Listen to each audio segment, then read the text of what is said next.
Hello, how are you today? It's me again. I just want to keep being just a little bit mad, you know. Just keep it in my life, you know. As kind of, I mean, when I get myself a dog, I think I won't need the madness, you know. That's what it is. It's like a little pet. I just get it out and play with it sometimes for amusement.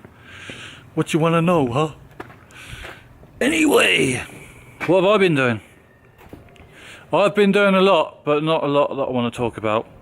Apart from, I've been doing a lot of my own artwork, and I want to put it out there. Been doing a lot of design work, like surrounding humane weapons of the present and of the future as well. I've done two sets of work, right? I've done something very current that you could probably do today. It's not that exciting really, but it's, I mean, I just wanted to do it anyway, you know. And like some stuff like really in the future, you know, like 100 years or something, I don't know. I mean, but anyway, like, yeah, so I've designed a fighter plane for now. Well, you know, I've just sort of, it's a concept, yeah, it's a humane weapons platform, you know, for like air-to-air combat, and also a rifle, a humane weapons rifle, you know. And then I've done this helmet, like for the future, you know, for sort of 100 years or something. It's a soul catcher helmet, right? And what they've found is, apparently, like, your soul, your consciousness is locked into the microcordial parts of your brain, and it's held in there by electromagnetism, right? So, you know, you hear these stories of people like watching, you know, someone on hospital working on them from above, and that it kind of explains that, doesn't it? Because they've died and the soul's gone up. It hasn't totally left the body. It's still kind of attached there.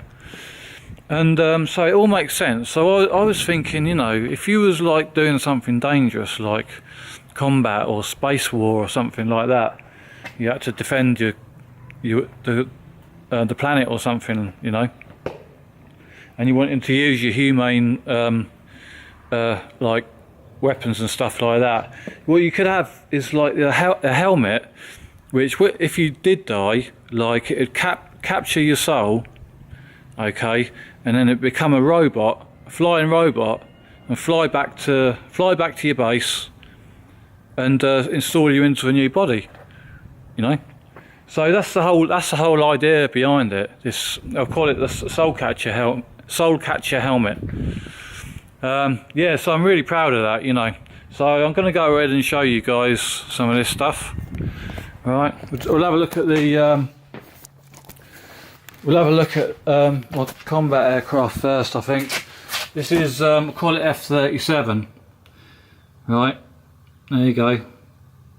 And it's got air-to-air missiles, okay, which what they do is they explode near the other aircraft with a little EMP blast, you know, or, you know, as big as it has to be, right?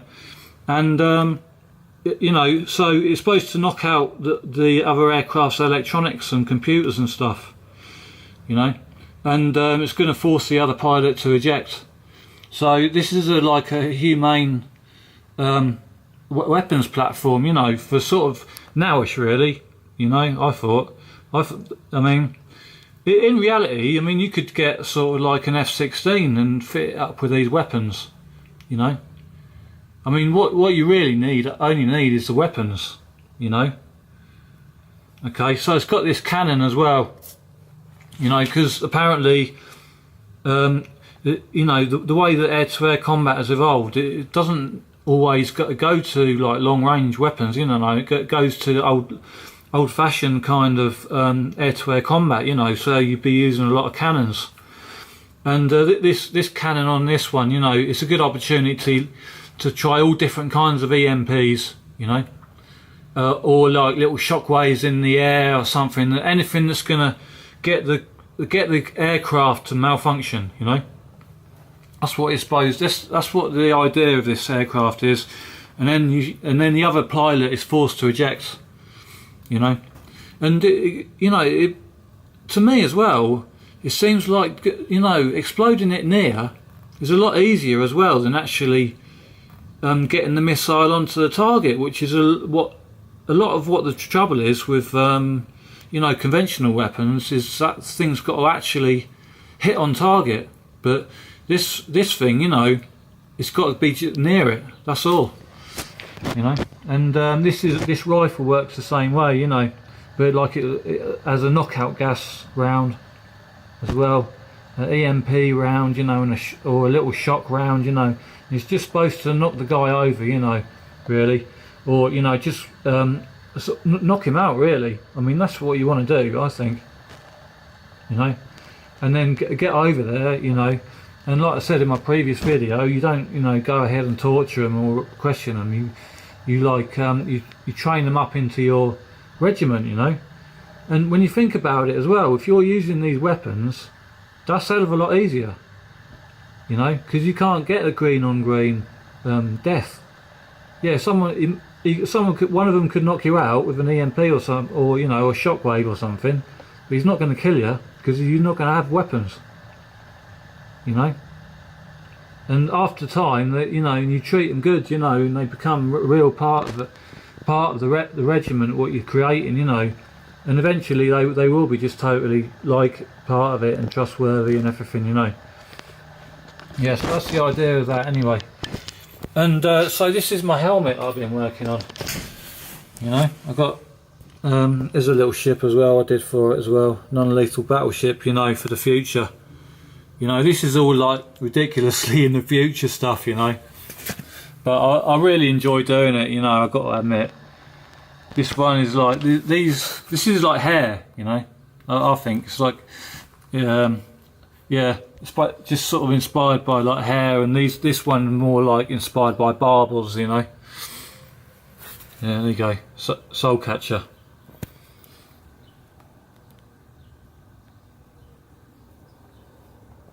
Okay, this one here, right, this is obviously a car.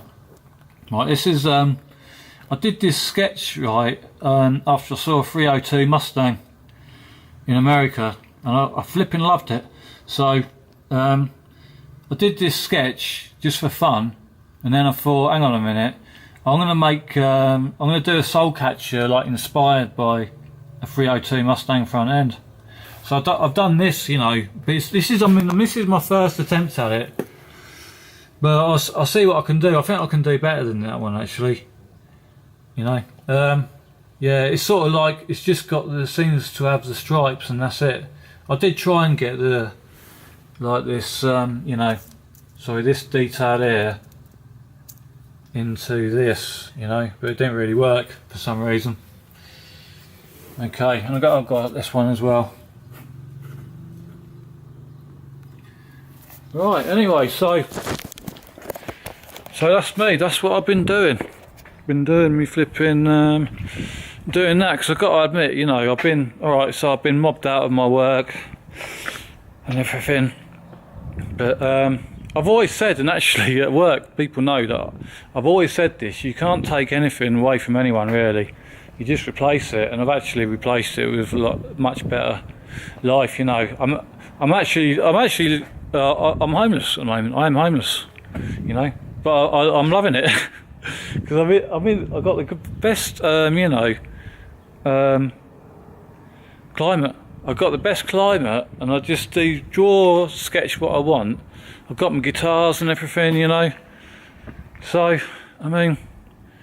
it's like I say, I'm actually like 10 times happier, than when I was like alias modelling, just doing like a grill for a Passat and all this kind of stuff, which was, but I've done really, I'm not dissing it, because I've done some awesome stuff in the car industry as well, so I'm not like saying it's, in the beginning, in the car industry and at other times, it's been really exciting, I worked on some really good cars, but like I say, now I'm doing this, and it's like the stuff that I always have been doing has been totally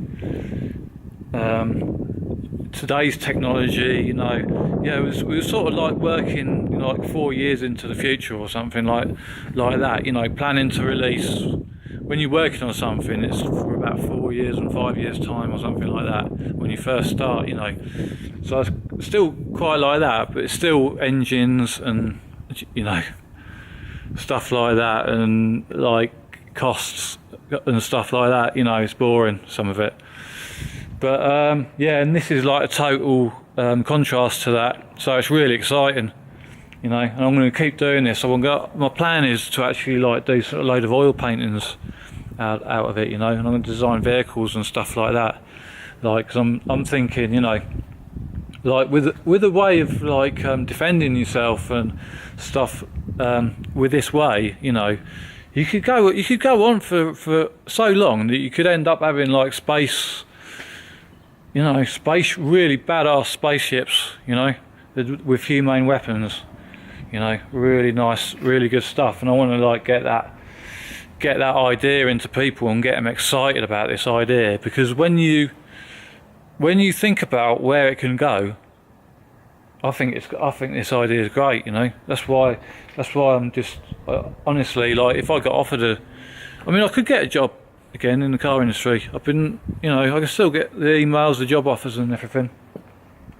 I just don't want to do it. I want to do this now, you know. Actually, this is actually what I want to do, you know. So anyway, this has been a good film, you know, but I don't know how many films I'm going to be able to do, because like I say, I don't want to just be talking, you know. I think I want to wait till I've got something to say, you know, but I've got some music to put on line as well, which I definitely want to do soon. So anyway, I'm going to see you guys. I'll see you.